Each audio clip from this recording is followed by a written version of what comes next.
Welcome to Season 3 of You're Not Alone with Townsend. My name is Townsend, and if you've followed my journey, you know that I'm not only a musician, but I'm also a mental health advocate. I use my platform to help spread awareness, love, build community, and simply help people feel less alone in their struggles. In the last couple of years, I've had the chance to interview people from all over the world about a huge variety of mental health topics, and I cannot thank each of you enough for helping us continue to shine a light on the world. Every other week this season, we're bringing you the best interviews we've had. Make sure to like and follow this podcast if you're enjoying it. And if you want to keep up with everything we've got going, follow us on socials at Townsendtmusic. Hope you enjoy. What is up, guys? Welcome to this episode of You're Not Alone with Townsend. I'm super excited about it. I literally say that every week, but this week we've got my friend Mili on here. They're going to be talking about body dysmorphia, what that looks like, what we can do to help, what helped them through the process. So I'm so excited about it. I caught them on a live on TikTok, loved what they were doing, loved how they explained it, and they were willing to hop on here all the way from Norway. So thank you so much for joining us, Mili. Thank you so much for having me. It's going to be exciting. It is such a pleasure. Absolutely. Okay, Mili. So I always let my guests kind of introduce themselves. So you can share your name, age, location, anything that you want my listeners to know about you. Yeah. So if you heard of Scandinavia, I'm Scandinavian. Okay. I'm called a tiny Viking. I'm from a small country that's called Norway. So tiny Viking is pretty fitting, I guess. So I live in a very small town. I'm smack in the middle of Norway. I just turned 41 and I'm living life to the largest. I love it. Okay. One, you look 20. So whatever you're doing is working perfectly. 41? No way. Yeah, way. Okay. Yeah, I think it's because I'm non-binary, you know? Yeah, that's what it is. There's like a secret recipe. Yeah, I think it's like it's an age bender, you know? Yeah. I feel like it's you're living your life and you're happy. I'm sure that has a huge benefit. It does. Like you can see my stuff from previous on TikTok, on Instagram and stuff like that. Like you can kind of actually see it in my eyes. I wasn't so aware of it, but now after I had my top surgery done in September last year, I can see it. I can see my own glow now. So I had a glow up, basically. Yeah, glow up. Yeah, no. So, okay, I saw that post the other day, and there's a huge difference from the Mili then and the Mili now. Like two completely people, and you can totally, viewers can see the glow, literally. Like you just look happier. Yeah, I feel happier, and I think like if someone feels happier, they genuinely have it good with themselves, you can see that and it spreads. So that's awesome. Yeah, happiness is contagious. Absolutely. So you're very open about what we call body dysmorphia. Can you define or kind of explain even what that is for people? Are you enjoying this conversation? This project is funded by patrons and sponsors, so if you like what you hear and you'd like to help us continue changing lives in 2024, we would love to have you join the family. Reach out to us at townsendtmusic@hotmail.com if you'd like to be a sponsor, or hop on patreon.com/townsendtmusic to join the patron family. As a thank you, you're going to receive extra podcast questions and content every episode, discounts, exclusive content, and so much more. So join the family and let's continue changing lives. That is something that is very individual as well. I can say that body dysmorphia is body dysmorphia. You have a body part that you don't align with, but body dysmorphia is very, it's private for a lot of people, and it's also very individual for how people see themselves with their body dysmorphia. For me, it was kind of life-threatening. I'm not gonna lie. I was living with body dysmorphia for 22 years. So for me, it was something that was really taking a toll on me, on my mental health, on my body, on everything. So yeah. It's hard. Yeah. Oh, absolutely. And I think people get it confused with, we can all look in the mirror and be like, oh, I wish I could change that about myself, but it is what it is. There's a difference in everyone looking in a mirror and body dysmorphia, right? Like you said, your body just doesn't relate to that part. Yeah. Yeah, so we have different stuff. We have body dysmorphia and you also have gender dysmorphia. So you have, it's not the same, but it's like it can get very confusing, when you talk about the same things. But for me, like body dysmorphia, I'm born female. I don't hide that fact at all. I'm non-binary. I'm born female, and I had my top surgery done last year, so I removed my chest. And having a chest and growing a chest, I did not look forward to that when I was at age 12, 13, because everyone around me like, oh, we're getting titties. And I'm like, oh shit. Like, no, no, no. I'm like, no, let's not.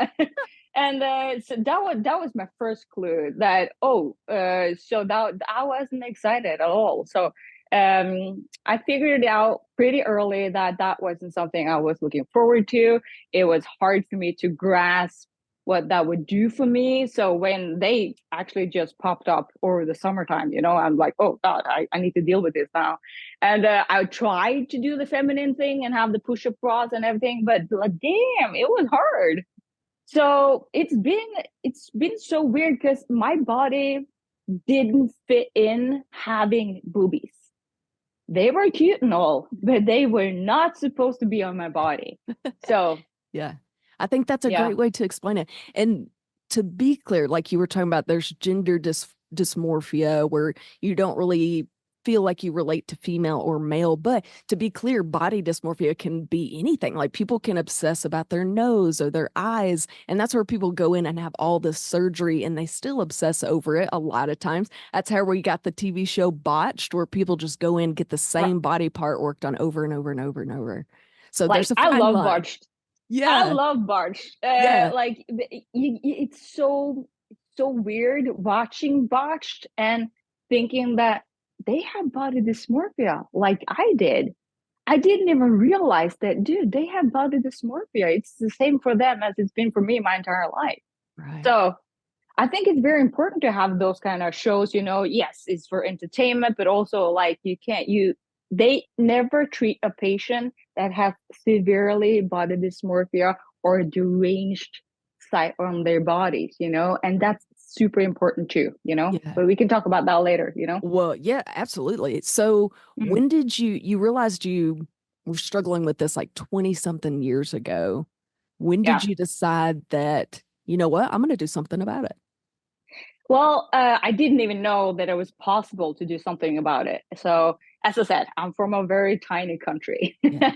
We're a little bit behind here. Like everything's a little bit slower.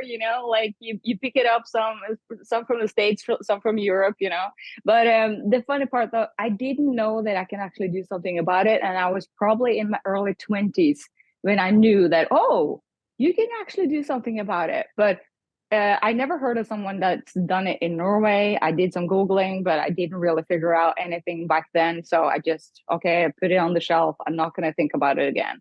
And I was in straight relationships, and I was in like bi, and I was in gay relationships, but I never talked about it with a partner or something because I was so ashamed of my own body dysmorphia. So I was like trying to hide it for them. I was trying to hide it from me. So it was a struggle. Yeah, absolutely, Yeah. man. That is tough.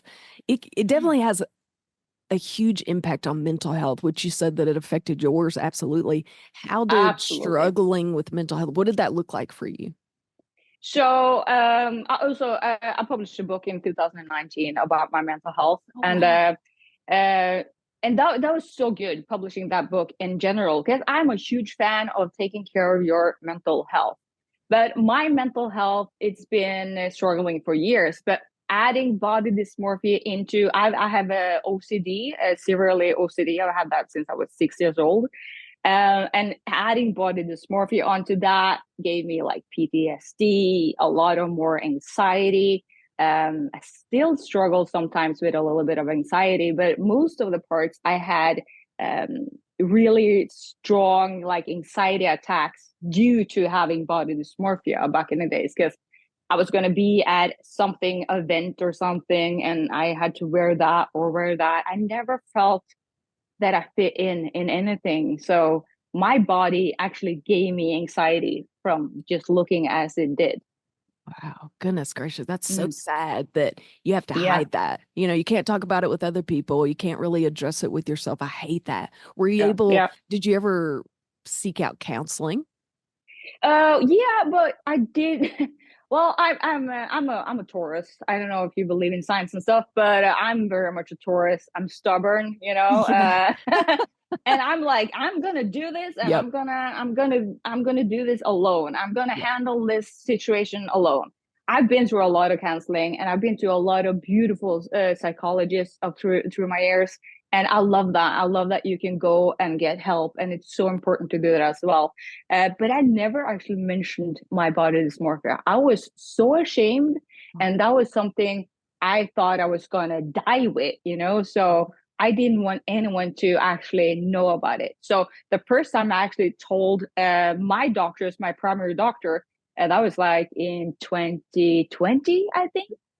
And she was like, "Really? Like, why? Where's this coming from?" I'm like, "No, it's been like this forever." And she was Wow. like, "What?" Yeah. Yeah. So what do they, just out of curiosity, what does your doctor recommend? Can you take a medication that kind of eases those feelings? Do they say maybe see a counselor? What do they recommend for that? Well, I'm not gonna ditch on my doctor, but I kind of have to because I really want to be honest as well because I don't think they have a lot of experience with Sure. non-binary people here, and also we have a lot of non-binary people here and trans people as well, but maybe not a lot of non-binary people that want to have a surgery. So me, when I talked to my primary doctor about like, hi, I really want to have a top surgery, she was like mind blown because she had never heard me talk about it before, and that's one of the things. But also, like, she tried to like, well, they're pretty, like, isn't this just a face? I'm like, no, it's just Wow. not. It's not a face. I'm like, I'm really struggling here to tell you this, and it was a quarantine as well. So Mm. I didn't go into the doctor's office. I was actually on a Zoom call with her, and she was like, "No, are you really like, are you just are you just bored?" She Yeah. didn't say that, but it kind of came out like that. And I was like, wow, I feel very included here. Not, Right. I feel yeah. like when you find, like, I've had that as well. When you finally get Mm, up the courage to discuss something with someone and they respond like that almost makes you yeah. shut down more. Of course. And like, as I did. So I was like, okay, I'm not going to talk to my primary doctor. She can't Wow. help me. I'm like, okay, I'm going to do this on my own. So I kind of went my own route, and I contacted the hospital I had to do it on and everything like that. So I started my process all by myself. Wow. Yeah. Props to you. Mm, That's a lot of work and a lot of thanks. research. Well, Yeah, I absolutely. had to. Yeah, you're determined and I love it. Well, what does self-care look like for you? So you've gone through all these stages, but maybe as an adult now, what does self-care look for like for Millie? Well, self care is pretty different now after Yeah. top surgery compared to self care before surgery. Because self care before my surgery was more like soothing care. And I was trying to escape. I used my movies like escapism, I used stories for escapism just to not have to think about myself. And I thought that was like my time, and self care time. Nowadays, I have a very active dog. I'm out and about. I'm with my neighbors. I'm so much more active in general. I just started working out again. And I think working out, taking care of my brain, taking care of watching good movies, listening to podcasts. I do all the good things, and I'm a foodie. Yeah. I I love love it. I All the love a good lot of food. things. Yeah, Well, yeah, of I course, need to all the come good to things. Norway and do all these things because Yeah, those are all my things. I love that. welcome, come Yeah. over. Food, movie, dogs. I'm in. I wish, okay, so I wish people could see you're beautiful. So I want to Thank make, you. yeah, absolutely. And I feel like, I mean, you're like model beautiful, like just a beautiful human. And people on social media, they follow you because they love your style, they love your look. They also find you to be a beautiful human. And I think that's important to point out because even though people look at you, you have hundreds of thousands of followers, these people follow thinking, oh, they've got everything going on. I think it's a good Right, point to point out that just because it looks like it on the outside doesn't mean on the inside you agree with that. You know what I mean? Like everybody yeah, struggles, everybody has their thing. Yeah. Yeah. Like I so agree with that. But yeah. Yeah, absolutely. But I do hope you know that. And I hope I'll tell you every day if you need that reassurance. But absolutely, you are a beautiful human inside and out. I think your personality helps with that. Watching you on lives, you've got a great personality and everything. Have you Thank ever you. done modeling before? Well, no, yeah, I've actually done that, but look, I'm tiny. I'm like barely 5'2". No kidding. You're itty Yeah, yeah, bitty. like I'm itty bitty. So like I wouldn't fit in any kind of agency, you know.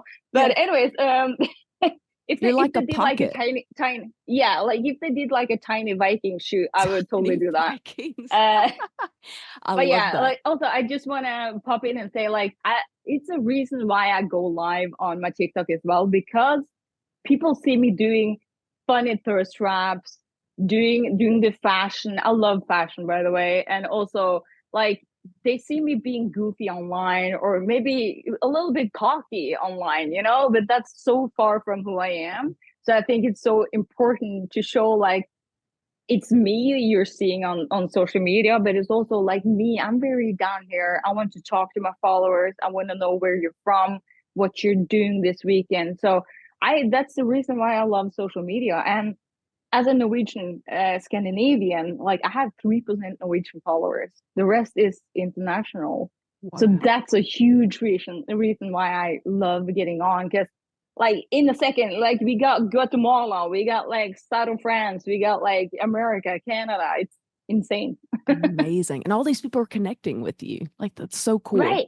And with each other. I even know a couple gay couples they have met in my comments, and I love that. Wow, that's amazing. Yeah. Okay. Okay. So in those moments where you feel like you're obsessing over your body, what do you feel like helps you the most? For people that are looking for advice, what helps you get through those moments? So for me, it was like I tried to mask myself in every kind of way. But nowadays, you have safer options. Before, I used to use a lot of binders. You can bind your chest and try to hide your chest.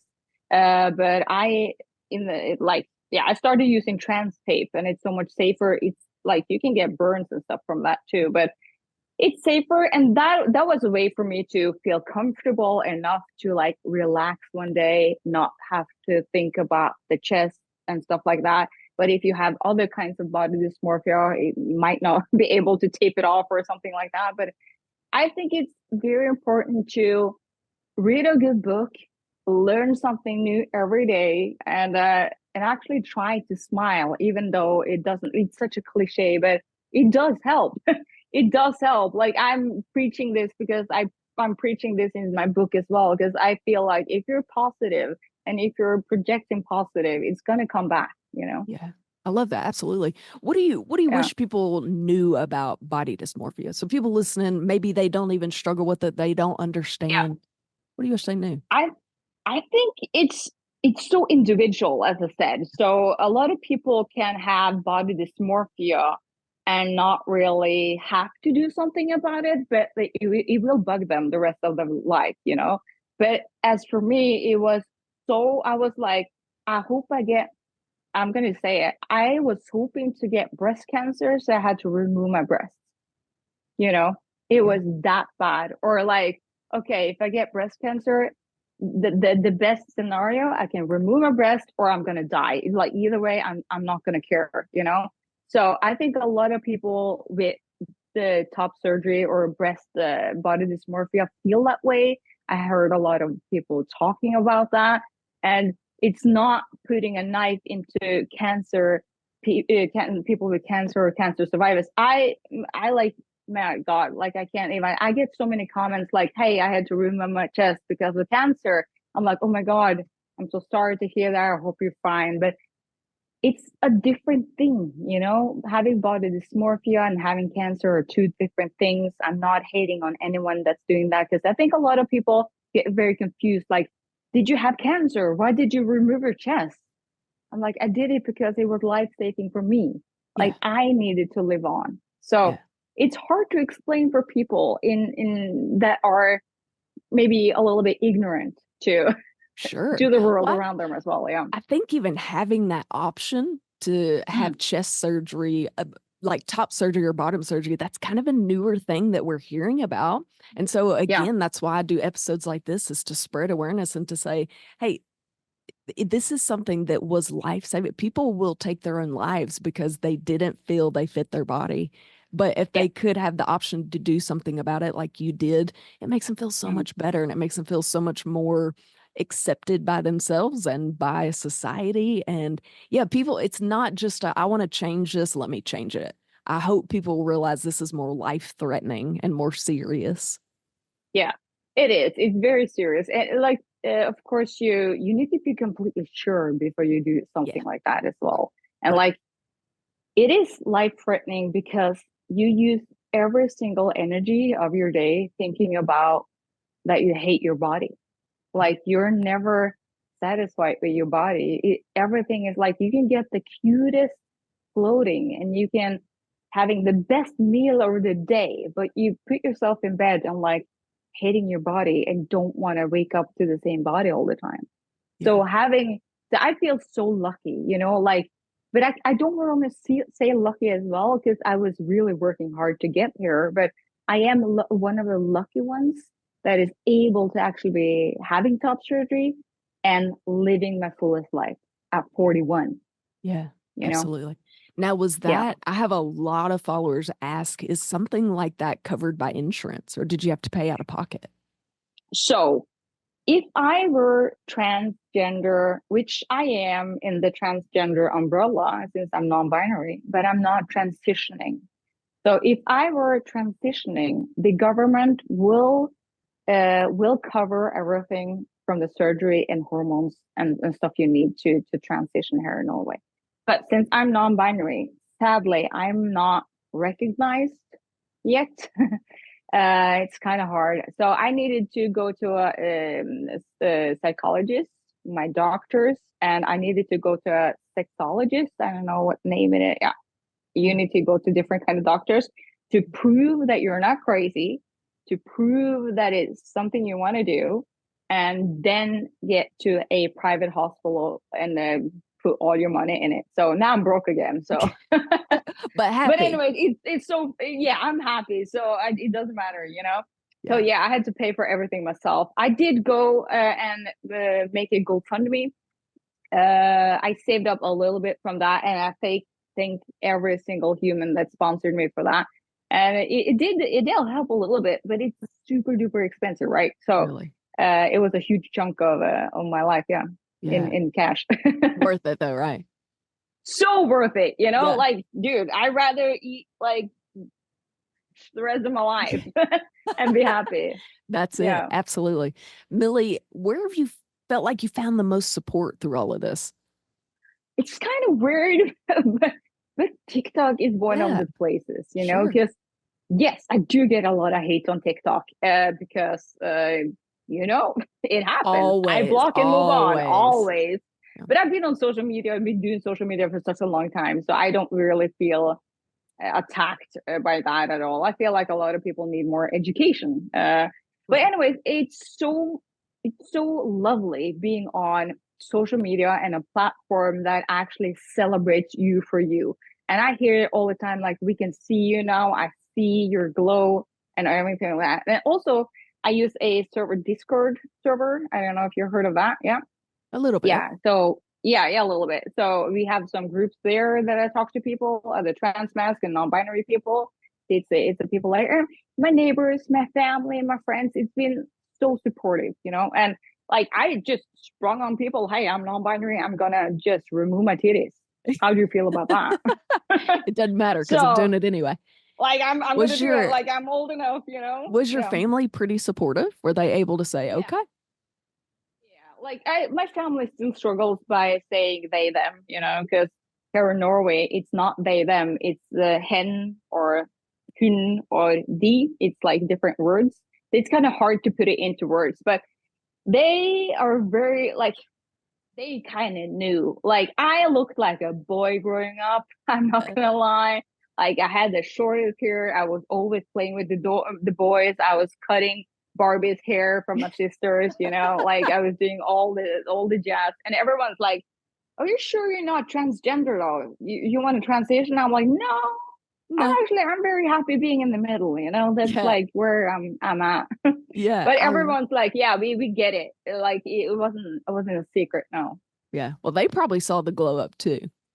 Yeah. I see. Like my family understands me a little bit more now, and it's been like a struggle because I've been struggling so much with emetophobia throughout my years and OCD and stuff. So it's hard for me to be in big crowded settings with a lot of people and stuff like that. So that's kind of been the hardest part, having family gatherings and stuff like that. So trying to explain how I work and how I can and fix things with my family, it's been gorgeous. And my sister, she went with me at the surgery. She was with me for a week there. It was awesome. Yeah. Oh, wonderful. I love that so Mm. much. Yeah. Yeah. Good. This doesn't really have to do with the podcast, but it kind of does. You've mentioned non-binary several times. Now, being in Arkansas, I'm in Arkansas in the States. That is a term that, let's say, the generations above us are having a lot of trouble understanding. Is there any way you could clarify what they them is, why you chose that? How could we word that where people would understand? I feel like that's something that people are still having trouble with. So on paper, being a woman from birth and you identify as, oh, I'm a woman, or being a man, okay, I identify as being a man, then you are binary. But as me though, I'm born a woman. I don't identify as a woman, and I do not identify as a man. So then I become non-binary. So that's like the third in between, like the binary genders. So that's like the easy part. Yeah. But non-binary is very individuals for people as well. But I'm Norwegian, right? So we don't actually use they them, because they them are like several, but it kind of becomes several when you're a part of a threesome, if you say it like that, Yeah. So it's they them. Yeah. I know it's kind of hard to explain, but for me, I don't identify with the sex and gender I'm actually born with, but I don't hide the fact. And like a lot of people say, well, when you're not with us anymore, they're gonna dig you up and they're gonna see you're a woman. I'm like, okay, well, first off, I'm not here. I'm probably not gonna care. And second off, like, well, it doesn't matter, it doesn't matter, because if I'm gonna be in the hospital now, of course I'm gonna disclose I'm a woman. That's okay. Treat me as, well, don't let me die. Treat me.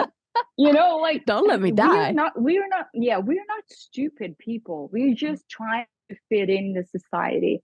I always knew I was different. I always knew I was in between, but I didn't really have a word for it back in the days. But I do believe Jeanne d'Arc was the first non-binary human in history coming out as non-binary and being in the history books as non-binary.